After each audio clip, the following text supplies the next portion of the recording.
tetap saya nahan diri. Saya tidak mau menciptakan hal-hal yang tak baik untuk Rohil. Intinya ingin kondusif Rokan ini. Perlu saya sampaikan, orang bilang selama ini Wabub Rohil bertengkar sama bupati. Saya nggak pernah bertengkar, Pak. Saya nggak pernah merasa bertengkar dengan bupati. Yang ada secara tanda kutip, saya dizalimi oleh bupati. Bukti dizalimi apa?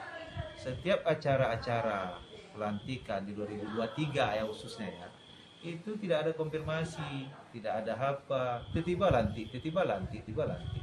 Baik pelantikan PJS kepemuluan maupun kepala sekolah.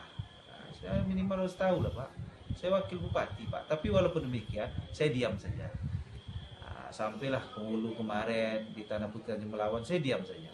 Di Bagan Batu saya diam saja. Ya serahlah itu urusan bupati. Dan saya punya hak etik juga dalam kewenangan. Saya tahu lah posisi saya sebagai wakil bupati. Jadi maka saya datanglah ke bupati tadi. Saya bilang sama bupati tadi, ini Pak, kok saya nggak tahu? Ya saya tahu ini, pokoknya itulah cerita. Pokoknya saya lupa lah.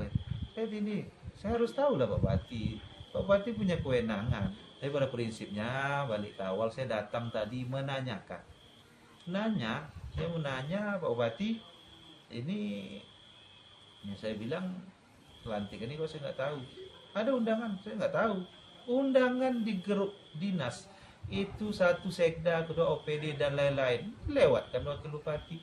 Bukan hanya ini saja, sebelum demikian saya wakil bupati Pak. Jadi Pak, yang membuat suasana jadi kisur tadi, tapi ini betul ini udah puncak sebetulnya, bukan puncak ya, udah sering pelantikan tak ada saya tahu, kok main-main gitu aja bupati sama saya kan. Tadi saya datang lah ke acara tadi, saya tanya Pak Bupati, kok lantik ini? Ya gini kan ada undang-undangan, enggak ada, saya bilang. Pokoknya sambil berdebat saya sama Bupati tadi, akhir saya tanya lah, kok Camat Bangko? Saya bilang Camat Bangko itu memang adik saya, tapi bukan karena adik saya. Camat Bangko itu marwah camat diam di Kecamatan Bangko. Dan dia tidak ada salah. Saya bilang kenapa diganti Pak Bupati? Dia tidak mendengar perintah. Yang jadi pertanyaan perintah apa sekarang? Karena itu. Tentu dalam pikiran saya perintah apa? Tanda kutip lah misalnya ya. Nah, ini tanda kutip. Diduga apakah perintah diduga ini untuk masang A, B, C, D? Misalnya ini tanda kutip lah ya. Nah, saya bilang tak bisa gitu Pati. Datang ibu sebelah kan. Nunjuk saya tak perhatikan. Maksudnya ibu sebelah siapa Pak? Ibu Bupati. Oke. Oh, saya tak perhatikan, saya bupati fokus saya bilang bupati, bisa gitu. Saya bilang, tunjuk kan, jangan ikut campur, ini urusan saya bupati lah. Bupati mendorong saya, ya terus refleks saya dorong. Itu kejadian. Jadi menurut Bapak Bupati memulai mendorong, sehingga Bapak membalas dorongan kemudian. Saya perlu sampaikan ada berita, saya mendorong bupati dulu itu berita palsu itu. Video jelas kok orang bisa lihat semua. Pesan sama masyarakat Rokan Hilir. Saya wakil bupati nggak menginginkan hal ini terjadi, tetapi saya lihat udah keterlaluan bupati, bukan untuk kepentingan pribadi. Catat ya, pelantikan PJS tadi tidak ada niat saya membatalkan. Saya bertanya, maka saya bilang tadi, lanjutkan, saya nggak batal ya, lanjutkan, tapi saya mau tenang di sini dulu, saya bilang. Itu. Jadi pesan saya sama masyarakat ya, saya tidak menginginkan ada keributan. Hak saya bertanya sama Bapak Bupati. Malu saya ributnya, malu saya. Tidak ada riwayat hidup saya bermusuhan sama orang. Baik waktu saya ASN jadi kabit, kepala bidang, tidak ada saya musuh Pak. Tetap semua saya rangkul Pak. Tidak itulah hidup saya musuh sama orang.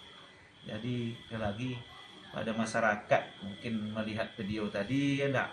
Saya juga mohon maaf sebetulnya. Tapi karena keadaan terpaksa hal tersebut terjadi. Kalau tidak ada tadi insiden tunjuk tadi, nggak akan terjadi. Kalau tidak didorong bupati, tidak akan terjadi. Mungkin hanya lisan aja lah tadi. Mungkin itu, Pak. Sekali lagi, berita bohong, saya mendorong duluan itu bohong. Saya kesurupan itu bohong. Mana pula kesurupan? Waras saya, Pak. Ya, ada di beberapa media online tadi Pak. Katanya Bapak kesurupan. Saya tahu yang mau berita. Ya. Ini tendensius itu orangnya. Saya tahu orangnya. Kemudian mendorong duluan itu saya tahu. Dan saya tidak ingin mendongkel bupati, itu catat. Tak ada niat dari saya. Jangan tiba-tiba dituduh-tuduh saya macam-macam. Jadi pada prinsipnya saya menginginkan kedamaian sebetulnya di Rokan Hilir ini. Dan kejadian tadi itu tidak ada keinginan kemauan dari saya. Saya datang bertanya kepada bupati, kok saya tidak dilibatkan dalam hal ini. Wajar saya, Pak.